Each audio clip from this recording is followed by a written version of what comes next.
사무엘상 13장 보시죠. 사무엘상 13장입니다.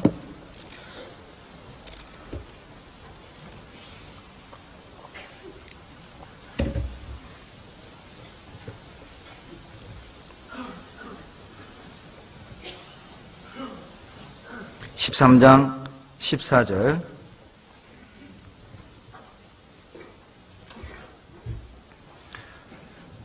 같이 읽습니다. 지금은 왕의 나라가 길지 못할 것이라. 여호와께서 왕에게 명하신 바를 왕이 지키지 아니하였으므로 여호와께서 그 마음에 맞는 사람을 구하여 그 백성의 지도자를 삼으셨느니라 하고, 일주일을 기다리라고 한 걸 사울 왕이 못 기다린 겁니다. 백성은 흩어지고 블레셋 사람들은 쳐들어오려고 하고 사무엘은 나타나지 않고, 그래서 사울이 제사장만 할 수 있는 제사를 지내버린 거예요. 그리고 제사 지내고 나자마자 사무엘이 나타난 겁니다. 기다리고 조금만 더 기다리자. 그런데 사무엘이 안 왔어요. 제사 지내고 나니까 등장한 겁니다. 그리고 사무엘을 통해 책망하는 내용이 14절입니다. 왕이 여호와의 명령을 지키지 아니하였으므로, 불순종하였으므로 하나님이 하나님의 마음에 합한 사람을 선택해서 지도자를 세웠습니다. 무슨 뜻입니까? 하나님의 마음에 합한 사람이 누구죠? 순종하는 사람입니다. 그 말씀에 순종하는 사람입니다. 하나님이 어떤 사람을 지도자로 세웁니까? 싸움 잘하는 사람 아니죠? 웅변력 있는 사람 아닙니다. 많이 하는 사람, 잘 배운 사람 아닙니다. 순종하는 사람입니다. 놀랍게도 교회 안의 질서가 그렇다는 것입니다. 여러분, 교회 안에서는 전공자를 필요로 하는 게 아니에요.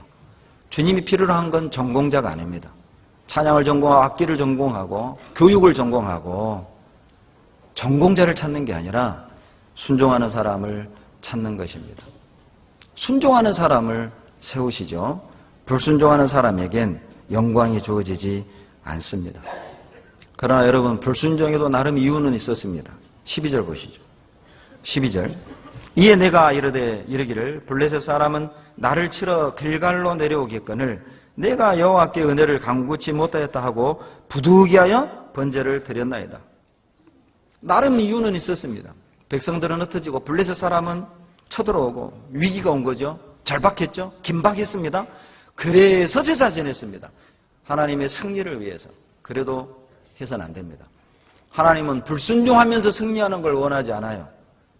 순종하면서 승리하기를 원하십니다. 여러분, 아무리 긴박해도, 아무리 절박해도, 아무리 긴급하다 할지라도 순종하셔야 됩니다. 사울은 자기가 제사 지내면 모든 문제가 해결될 거라고 생각했습니다. 백성들은 모여들 것이고, 그리고 블레셋 사람을 승리할 수 있을 거라고 생각했어요. 그러나 더 큰 걸 잃어버린 것입니다. 그 전쟁에서는 이겼지만, 그러나 왕자리에서 패배된 것입니다. 신앙생활은 임기응변으로 하면 안 돼요. 신앙생활은 그때 상황에 따라 꾀를 부려 신앙생활을 하면 안 됩니다. 바보스러울 정도로 성경 저기한다는 것입니다. 융통성이 없다 할 정도로 그대로 하셔야 됩니다. 부분적인 순종은 순종이 아니거든요. 부분적인 순종, 선별적인 순종은 순종이 아니에요. 사울의 문제는 100% 불순종한 건 아니었습니다. 그도 순종의 사람이었습니다. 때로는. 그리고 자기가 생각할 때 합한 건 순종했고, 자기가 생각할 땐 이해되지 않는 건 그는 자기 방식대로 일을 처리했어요. 그때 하나님은 불순종이라고 말한 것입니다. 선별적인 순종. 내가 순종하고 싶은 건 순종하고, 내가 이해되는 건 순종하고, 이해되지 않는 건 순종 안 하고, 기분 좋을 땐 순종하고, 기분 나쁠 땐 거부하고, 그건 순종 아닙니다. 부분적인 순종은 불순종입니다. 사무엘상 15장 3절 보시죠.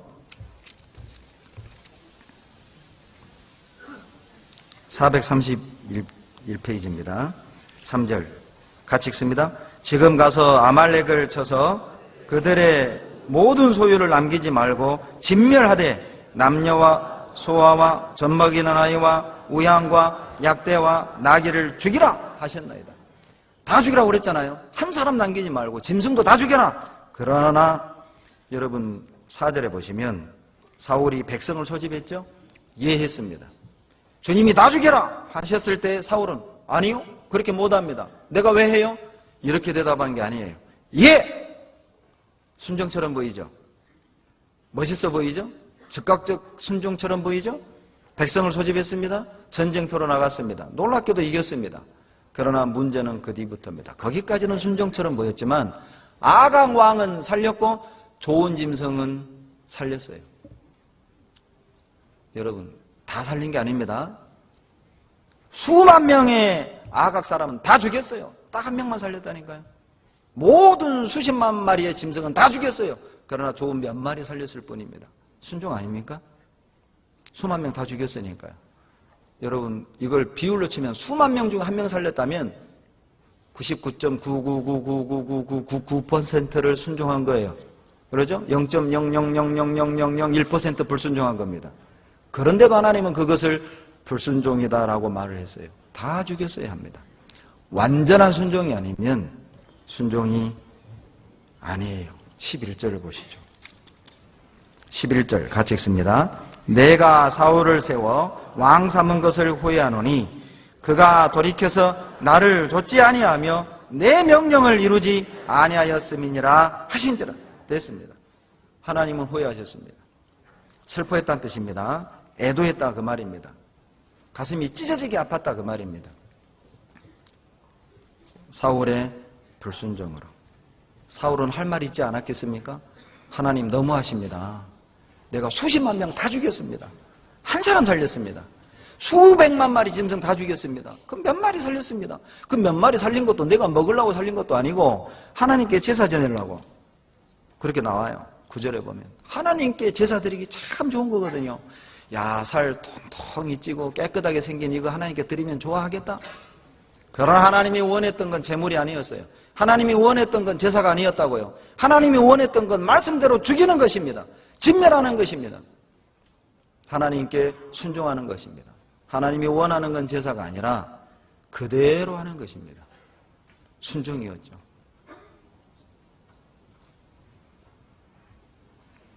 이것을 저는 위장된 순종 이렇게 표현하고 싶어요. 순종하는 것처럼 위장한 것입니다. 여러분, 대부분 그리스도인이 불순종할 때 몇 가지는 순종합니다. 몇 가지는 순종합니다. 그러나 결정적이고 자기에게 큰 손해가 되는 것처럼 느껴지는 것에 대해서는 결코 순종하지 않습니다. 몇 가지는 순종해요. 그러나 자기에게 결정적인 거, 그것은 순종하지 않아요. 그것은 불순종입니다. 놀랍게도 그 불순종을 하나님은 이렇게 표현했습니다. 점치는 죄. 불순종은 점치는 죄입니다. 15장 22절 보시죠. 23절 보시죠. 다 같이 읽겠습니다. 이는 거여가는 것은 사술의 죄와 같고 완고한 것은 우상에게 절하는 죄와 같음이라. 왕이 여호와의 말씀을 버렸으므로 여호와께서도 왕을 버려 왕이 되지 못하게 하셨나이다. 놀랍죠? 불순종을 두 가지로 표현하는데 불순종은 어떤 죄냐? 점치는 죄입니다. 불순종은 어떤 죄입니까? 여호와를 버리는 것입니다. 불순종은 하나님을 버리는 것이고 불순종은 점을 치는 것입니다. 점치는 게 무엇입니까? 귀신을 불러들이는 것이죠. 귀신을 받아들이는 것입니다. 내 인생 속에 하나님의 권위는 필요 없고 귀신이 마귀가 돈만 준다면, 내 병만 고쳐준다면, 이 문제를 해결해 준다면 누가 내 인생의 주인이 돼도 좋다. 그것이 불순종입니다. 돈만 벌 수 있다면, 이 병만 고칠 수 있다면, 이 문제를 해결할 수만 있다면, 내 꿈을 이룰 수만 있다면 누가 내 인생이 돼도 좋다. 그 무엇이 내 인생의 주인이 돼도 좋다. 그것이 불순종입니다. 무서운 표현 아닙니까? 단순히 말씀대로 했냐 안 했느냐, 그게 아니에요.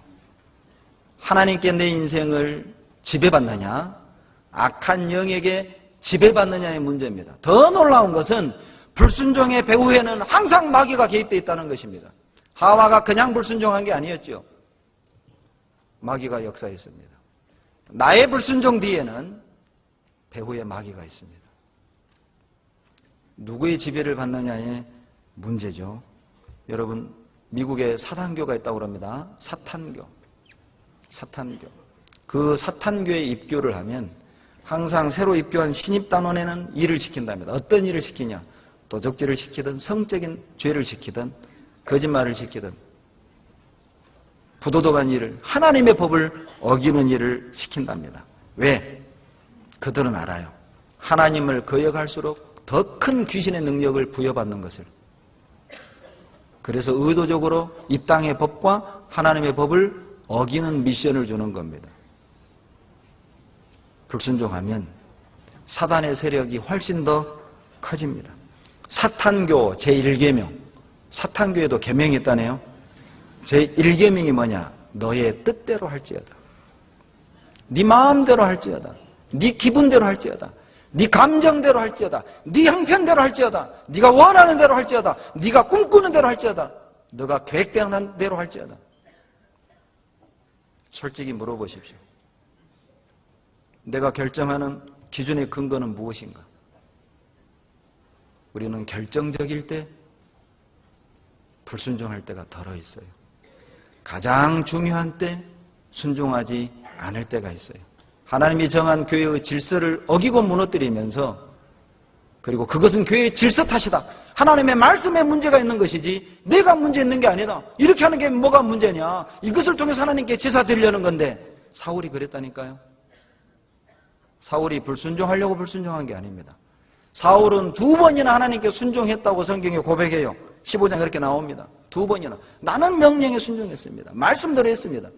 사울의 생각은 그랬어요. 왜? 실제 사울은 불순종할 의도를 가졌던 게 아니었다니까요.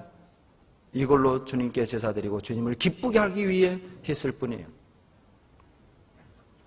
하나님이 원하는 건 제사가 아닙니다. 그냥 순종하십시오. 제사에 신경 쓰지 말고 순종에 신경 쓰십시오. 불순종의 배후엔 마귀가 있습니다. 사무엘상 16장 14절입니다. 사무엘상 16장 14절입니다.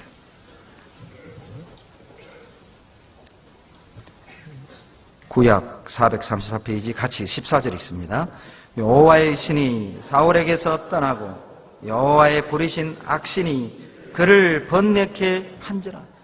여러분, 일급수에만 사는 물고기들이 있죠. 일급수에만 사는 물고기들이 있습니다. 물이 더러워지면 그 물고기들은 거기서 떠납니다. 살 수 없습니다. 성령은 순종하는 사람 마음속에 역사하십니다.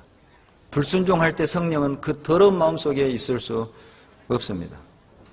성령은 떠납니다. 성령이 떠난 빈자리엔 반드시 악신이 들어오는 것입니다. 우리는 둘 중에 하나를 채우고 살아야 되는데, 성령을 모시고 살든지 성령 충만, 아니면 거짓의 영이 역사하든. 사울 왕이 불순종했을 때 여호와의 신은 떠났습니다. 그 빈자리에 악신이 들어왔죠. 하나님의 영은 순종하는 자에게 끌려요. 그러나 악신은 불순종하는 자에게 끌려가는 것입니다. 에베소서 2장 2절에 보면 불순종의 아들들 가운데서 역사하는 영이라. 불순종의 아들들 가운데 역사하는 영. 마귀는 어디에 역사합니까? 불순종하는 마음밭. 불순종하는 사람 속에 하나님은, 마귀는 역사하셔요. 놀라운 일이 벌어졌습니다. 나라를 위해, 사울을 위해 목을 내놓고 전쟁터에 나가 승리하고 돌아온 다윗이 악령에 사로잡힌 사울의 눈에는 반역자로 보인 거예요. 우리가 불순종하고 악한 생각이 딱 들어오면 모든 게 다 문제가 돼요. 왜 우리 교회에는 이런 법이 있냐? 그 문제가 되는 겁니다. 교회의 질서가 문제고 하나님의 법이 문제지 내가 문제가 아닌 거예요. 내가 이렇게 사는 게 뭐가 문제예요? 이럴 수 있지. 나 같은 환경이 되면 이럴 수 있지. 놀랍지요? 악한 영이 들어오면 충신이 반역자로 보여요. 나를 보호하는 울타리가 나를 가두는 담처럼 느껴지는 것입니다. 왜 통제하는가? 왜 가두는가? 왜 억압하는가? 불순종의 능력입니다. 기억하십시오. 불순종은 성격적인 문제가 아니에요. 불순종은 환경적인 문제도 아닙니다. 여건의 문제가 아니에요. 불순종은 영적인 문제입니다. 영적인 문제가 되는 거예요. 불순종의 배후엔 마귀가 있습니다. 그러나 기회가 있습니다. 여러분 이제까지 정말 불순종의 기억들로 점철되어 있습니까? 정말 수치스럽고 부끄러운 불순종 어떻게 회복할 그런 마음이 있습니까? 하나님이 기회를 주셨어요. 여러분 희망이 있습니다. 하나님이 기회를 주셨어요. 아직 끝난 게 아니죠? 희망이 있어요. 기회가 있어요. 신명기 30장입니다. 오늘 바로 그 기회를 잡으셔야 됩니다. 신명기 30장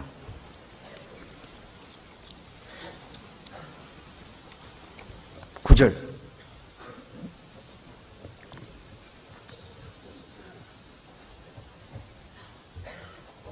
신명기 30장 9절 구약 310페이지 9절 10절 같이 읽습니다. 내가 내 하나님 여호와의 말씀을 순종하여 이 율법책에 기록된 그 명령과 규례를 지키고 내 마음을 다하며 성품을 다하여 여호와 내 하나님께 돌아오면 내 하나님 여호와께서 내 손으로 하는 모든 일과 내 몸의 소생과 내 육축의 새끼와 내 토지 소산을 많게 하시고 내게 복을 주시되 곧 여호와께서 내 율조를 기뻐하신 것과 같이 너를 다시 기뻐하사 내게 복을 주시리라. 여러분 10절 끝부분 다시 동그라미 해봐요. 저는 이 다시가 너무 은혜로워요. 다시 기회라고 보시면 됩니다. 불순종에서 돌이킬 수 있는 기회를 주셨습니다. 다시 시작할 수 있는 기회를 주셨습니다. 희망이 있습니다. 이 다시를 다르게 변하면 희망, 다르게 변하면 기회, 다르게 변하면 회복. 오늘 그 시간이 되기를 원합니다. 순종하십시오. 오늘이라도 순종하십시오. 그대로 하십시오. 손해봐도 그대로 하셔야 됩니다. 비난받아도 그대로 하셔야 됩니다. 아무리 절박해도, 아무리 긴박해도, 아무리 위기가 오더라도 불순종해서는 안 됩니다.